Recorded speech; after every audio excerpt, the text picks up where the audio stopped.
Friends, ನೀವು ನೋಡ್ತಾ ಇದ್ದೀರಾ ಸ್ಪೀಡ್ ಸರ್ಕಾರಿ ಮಾಹಿತಿ ಯೂಟ್ಯೂಬ್ ಚಾನಲ್. ಸ್ನೇಹಿತರೆ, ಈ ಒಂದು ವಿಡಿಯೋದಲ್ಲಿ ಗೃಹಲಕ್ಷ್ಮಿಯರಿಗೆ ಹಣ ಸಿಗೋದಿಲ್ಲ. ಯಾಕೆ ಸಿಗೋದಿಲ್ಲ, ಎಂಥವ್ರಿಗೆ ಸಿಗೋದಿಲ್ಲ, ಇನ್ಫಾರ್ಮೇಷನ್ ಈ ವಿಡಿಯೋದಲ್ಲಿ ನಿಮಗೆ ತಿಳಿಸಿಕೊಡ್ತೀನಿ. ಕೆಲವು ಗೃಹಲಕ್ಷ್ಮಿಯರಿಗೆ ಅಂದರೆ ಆಲ್ಮೋಸ್ಟ್ ಎಲ್ಲ ಗೃಹಲಕ್ಷ್ಮಿಯರಿಗೆ ಇಲ್ಲಿ ಸಿಗೋದಿಲ್ಲ. ಯಾಕೆ ಅಂತ ಈ ವಿಡಿಯೋದಲ್ಲಿ ಕಂಪ್ಲೀಟ್ ಆದಂಥ ಒಂದು ಮಾಹಿತಿನ ತಿಳಿಸ್ತೀನಿ. ನೀವು ಕೂಡ ಏನಾದರೂ ಗೃಹಲಕ್ಷ್ಮಿಗೆ ಅರ್ಜಿ ಸಲ್ಲಿಸಿ ಅದರ ಒಂದು ಉಪಯೋಗ ಪಡಿತಾ ಇದ್ದೀರಾ ಅಂತಂದರೆ ಈ ವಿಡಿಯೋನ ಸ್ಕಿಪ್ ಮಾಡದೆ ಕೊನೆಯವರೆಗೂ ನೋಡಿ. ನೀವು ಹಣ ನಿಮಗೆ ಕಟ್ ಆಗಬಾರ್ದು ಅಂದರೆ ಏನು ಮಾಡಬೇಕು, ಅದರಿಂದ ಹಣ ಬರೋದಿಲ್ಲ, ನಮ್ಗೆ ಏನು ತೊಂದರೆ ಇದೆ ಗೃಹಲಕ್ಷ್ಮಿಯರಿಗೆ ಅಂತ ಈ ವಿಡಿಯೋದಲ್ಲಿ ಕ್ಲಿಯರಾಗಿ ತಿಳಿಸ್ಕೊಡ್ತೀನಿ. ಸ್ಕಿಪ್ ಮಾಡದೆ ಕೊನೆಯವರೆಗೂ ನೋಡಿದ್ರೆ ಅಂದರೆ ನಿಮಗೂ ಕೂಡ ಈ ವಿಡಿಯೋನ ಅರ್ಥ ಆಗುತ್ತೆ.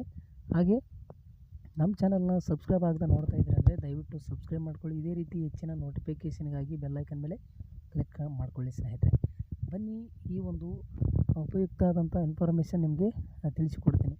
ನೋಡಿ ಸ್ನೇಹಿತರೆ, ಈಗಾಗಲೇ ನೀವು ಗೃಹಲಕ್ಷ್ಮಿ ಯೋಜನೆಯಿಂದ 15ನೇ ಕಂತಿನ ತನಕ ನೀವು ಹಣವನ್ನು ಪಡ್ಕೊಂಡಿದ್ದೀರ. ಈಗ ಮುಂದೆ ಇನ್ನೂ 3 ಕಂತುಗಳು ಅಥವಾ 4 ಕಂತುಗಳು ಹಣ ಬಾಕಿ ಇರುವಂಥದ್ದು. ಈಗ ಹೊಸ ವರ್ಷ ಕೂಡ ಸ್ಟಾರ್ಟ್ ಆಗಿದೆ. ಈ 2025ರಲ್ಲಿ ಕೂಡ ಈಗ ಜನವರಿ ಹಣ ಬರುವಂಥ ಒಂದು ಸಾಧ್ಯತೆ ಇದೆ. ಅದಕ್ಕಾಗಿ ನೀವು ಗೃಹಲಕ್ಷ್ಮಿಯ ಒಂದು ಹಣ ನಿಮಗೆ ಕಟ್ಟಾಗಬಾರ್ದು ಅಂತಂದರೆ ಏನು ಮಾಡಬೇಕು, ನೀವು ಗೃಹಲಕ್ಷ್ಮಿಗೆ ಎಲಿಜಿಬಲ್ ಇರಬೇಕು ಅಂತಂದರೆ ಏನು ಮಾಡಬೇಕಂತಂದ್ರೆ ಮೇನಾಗಿ ನಿಮಗೆ ಆಧಾರ್ ಕಾರ್ಡ್ ಮುಖ್ಯವಾಗಿರುತ್ತೆ. ನಿಮಗೆ ಆಧಾರ್ ಕಾರ್ಡ್ ಮುಖ್ಯವಾಗಿರುತ್ತೆ ಮತ್ತು ರೇಷನ್ ಕಾರ್ಡ್, ಪ್ರಮುಖವಾಗಿ ರೇಷನ್ ಕಾರ್ಡು ಮತ್ತು ಪ್ರಮುಖವಾಗಿ ಒಂದು ಆಧಾರ್ ಕಾರ್ಡು ಮಹಿಳೆಯರದು. ಈ ರೀತಿ ಇದ್ದಾಗ ನಿಮಗೆ ಗೃಹಲಕ್ಷ್ಮಿ ಯೋಜನೆ ಹಣ ಬರುತ್ತೆ. ಕ್ಲಿಯರಾಗಿ ನಿಮ್ಮ ಡಾಕ್ಯುಮೆಂಟ್ ಇದ್ದರೆ. ಅದರಲ್ಲಿ ಏನಾಗಿದೆ ಅಂತಂದರೆ ಆಧಾರ್ ಕಾರ್ಡ್ನವರು ಒಂದು ಇದು ಏನಿದೆ ಅದು ಕೇಂದ್ರ ಸರ್ಕಾರದ ಆಧಾರ್ ಕಾರ್ಡ್. ಈ ಆಧಾರ್ ಕಾರ್ಡ್ಗೆ ಡಾಕ್ಯುಮೆಂಟ್ ಅಪ್ಡೇಟ್ ಮಾಡಿ ಅಂತ ಹೇಳಿದರು. ಈಗಾಗಲೇ ತುಂಬ ದಿನದಿಂದ ಅದು ಮುಂದಕ್ಕೆ ಆಗ್ತಾ ಬಂದಿದ್ದಾರೆ. ಈಗಲೂ ಕೂಡ ಇನ್ನೂ ಸಮಯ ಕೊಟ್ಟಿದ್ದಾರೆ. ನೀವು ಗೃಹಲಕ್ಷ್ಮಿಯರು ನಿಮಗೆ ಡಾಕ್ಯುಮೆಂಟ್ ಅಪ್ಡೇಟ್ ಮಾಡಿ ಅಂತ ಹೇಳಿದರು. ಅಂದರೆ ನಿಮ್ಮ ಹತ್ರ ಇರುವಂಥ ಒಂದು ಡ್ರೈವಿಂಗ್ ಲೈಸೆನ್ಸ್ ಆಗಿರ್ಬೋದು ಮತ್ತು ಬೇರೆ ಒಂದು ಬ್ಯಾಂಕ್ ಅಕೌಂಟ್ ಆಗಿರ್ಬೋದು, ಇನ್ನೂ ಹಲವಾರು ಒಂದು ಪ್ರೂಫ್ ಏನು ನಿಮ್ಮ ಹತ್ರ ಇರುತ್ತೆ ಆ ಪ್ರೂಫ್ಗಳು 2 ಡಾಕ್ಯುಮೆಂಟ್ನ ನೀವು ಆಧಾರ್ ಕಾರ್ಡ್ಗೆ ಅಪ್ಲೋಡ್ ಮಾಡಲಿಕ್ಕೆ ಹೇಳಿದರು. ಇದು ಉಚಿತವಾಗಿ ತುಂಬ ದಿನದಿಂದ ನಡೆದಿರುವಂಥ ಪ್ರಕ್ರಿಯೆ. ನಿಮಗೂ ಕೂಡ ಆಲ್ಮೋಸ್ಟ್ ಕೆಲವರಿಗೆ ಗೊತ್ತಿರುತ್ತೆ, ಕೆಲವರಿಗೆ ಗೊತ್ತಿರೋದಿಲ್ಲ.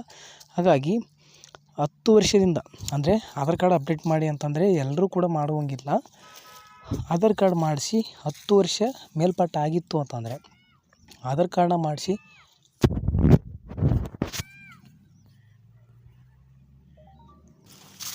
ಆಧಾರ್ ಕಾರ್ಡನ್ನ ಮಾಡಿಸಿ 10 ವರ್ಷ ಮೇಲ್ಪಟ್ಟು ಆದಂಥ ಒಂದು ಏನು ಆಧಾರ್ ಕಾರ್ಡು ಹೊಂದಿರುವಂಥವ್ರು 10 ವರ್ಷ ಮೇಲ್ಪಟ್ಟಾಗಿತ್ತು ಅವರ ಆಧಾರ್ ಕಾರ್ಡನ್ನ ಮಾಡಿಸಿ ಅಂತಂದರೆ ಅಂಥವರ ಒಂದು ಆಧಾರ್ ಕಾರ್ಡನ್ನ ಅಪ್ಡೇಟ್ ಮಾಡಲಿಕ್ಕೆ ಹೇಳಿದೆ ಕೇಂದ್ರ ಸರ್ಕಾರ. ಅಂದರೆ ಒಂದು ಆಧಾರ್ ಏನಿದೆ, ಆಧಾರ್ ಒಂದು ಕಂಪ್ನಿ ಏನಿದೆ ಆ ಒಂದು ಕಂಪ್ನಿ ಹೇಳಿರುವಂಥದ್ದು ಆಧಾರ್ಗೆ 10 ವರ್ಷ ಮೇಲ್ಪಟ್ಟಂಥವರು ಡಾಕ್ಯುಮೆಂಟ್ನ ಅಪ್ಲೋಡ್ ಮಾಡಬೇಕು. ಅಂದರೆ ಅಪ್ಡೇಟ್ ಮಾಡ್ಕೊಳ್ಬೇಕು. ನಿಮ್ಮ ಆಧಾರ್ ಕಾರ್ಡು ಅಪ್ಡೇಟ್ ಮಾಡಿಕೊಂಡ್ರೆ ಮಾತ್ರ ನಿಮ್ಮ ಆಧಾರ್ ಕಾರ್ಡ್ ಆ್ಯಕ್ಟಿವ್ ಇರುತ್ತೆ. ಇಲ್ಲದಿದ್ದರೆ ನಿಮ್ಮ ಒಂದು ಆಧಾರ್ ಕಾರ್ಡ್ ಕ್ಯಾನ್ಸಲ್ ಆಗುವಂಥ ಒಂದು ಸಾಧ್ಯತೆ ಇದೆ. ಈ ರೀತಿ ನಿಮ್ಮ ಆಧಾರ್ ಕಾರ್ಡ್ ಏನಾದರೂ ಕ್ಯಾನ್ಸಲ್ ಆಯಿತು ಅಂತಂದ್ರೆ ನಿಮಗೆ ಗೃಹಲಕ್ಷ್ಮಿ ಯೋಜನೆಯೂ ಕೂಡ ಸಿಗೋದಿಲ್ಲ ಮತ್ತು ಇನ್ನೂ ಹಲವು ಸೌಲಭ್ಯಗಳು ಸರ್ಕಾರದಿಂದ ಸಿಗುವಂಥ ಸೌಲಭ್ಯಗಳು ಎಲ್ಲನೂ ಕಟ್ಟಾಗುತ್ತವೆ ನಿಮಗೆ. ಈ ರೀತಿಯಾಗಿ ನೀವು ಒಂದು ಆಧಾರ್ ವೆಬ್ಸೈಟಿಗೆ ಹೋಗಿ ನೀವು ಸ್ವತಃ ನಿಮ್ಮ ಮೊಬೈಲಲ್ಲೇನೂ ಕೂಡ ಮಾಡ್ಕೊಳ್ಬೋದು. ನಾನು ಆಲ್ರೆಡಿ ವಿಡಿಯೋನ ಮಾಡಿದ್ದೀನಿ ಯಾವ ರೀತಿ ಅಪ್ಡೇಟ್ ಮಾಡಬೇಕು ನಿಮ್ಮ ಆಧಾರ್ ಕಾರ್ಡ್ ಅಂತ.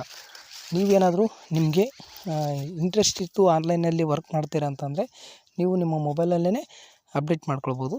ಗೊತ್ತಿಲ್ಲ ಅಂತಂದರೆ ಆನ್ಲೈನ್ ಸೆಂಟ್ರಿಗೆ ಹೋಗಿ ನಿಮಗೆ ಅದು ಆಧಾರ್ ಕೇಂದ್ರಕ್ಕೆ ಹೋಗ್ಬೇಕಂತೇನಿಲ್ಲ. ಆನ್ಲೈನ್ ಸೆಂಟ್ರ್ಗಳು CS ಸೆಂಟ್ರ್ಗಳಲ್ಲಿ ಹೋದರೂ ಕೂಡ ನಿಮಗೆ ಅಪ್ಡೇಟ್ ಮಾಡಿ ಕೊಡ್ತಾರೆ ಸ್ನೇಹಿತರೆ. ಈ ರೀತಿ ಮಾಡಿಕೊಂಡ್ರೆ ನಿಮ್ಮ ಗೃಹಲಕ್ಷ್ಮಿ ಯೋಜನೆ ಸೇಫ್ ಆಗಿ ನಿಮಗೆ ಬರುತ್ತೆ ಮತ್ತು ಅನ್ನಭಾಗ್ಯ ಆಗಿರ್ಬೋದು, ಇನ್ನೂ ಹಲವಾರು ಸೌಲಭ್ಯಗಳು.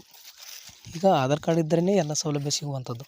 ಅದಕ್ಕಾಗಿ ಮುಖ್ಯವಾಗಿ ನಾನು ನಿಮಗೆ ಮಾಹಿತಿ ತಿಳಿಸ್ಕೊಟ್ಟಿದ್ದೀನಿ. ಅದು ಮಾಡ್ಕೊಳ್ಳೋದು ಬಿಡೋದು ನಿಮಗೆ ಬಿಟ್ಟಿರುವಂಥ ವಿಷಯ. ನಾನು ನಮ್ಮ ಕರ್ತವ್ಯ ನಿಮಗೆ ತಿಳಿಸ್ಕೊಟ್ಟಿದ್ದೀನಿ. ಮಾಹಿತಿ ನಿಮ್ಗೆ ಇಷ್ಟ ಆಗಿದ್ದರೆ ಲೈಕ್ ಮಾಡಿ, ಶೇರ್ ಮಾಡಿ, ಸಬ್ಸ್ಕ್ರೈಬ್ ಮಾಡ್ಕೊಳ್ಳಿ ಅಂತ ಹೇಳ್ತಾ ಈ ವಿಡಿಯೋನ ಮುಗಿಸ್ತಾ ಇದ್ದೀನಿ. ವಿಡಿಯೋನ ಕೊನೆಯವರೆಗೆ ನೋಡೋದಕ್ಕಾಗಿ ಧನ್ಯವಾದಗಳು. Thank you.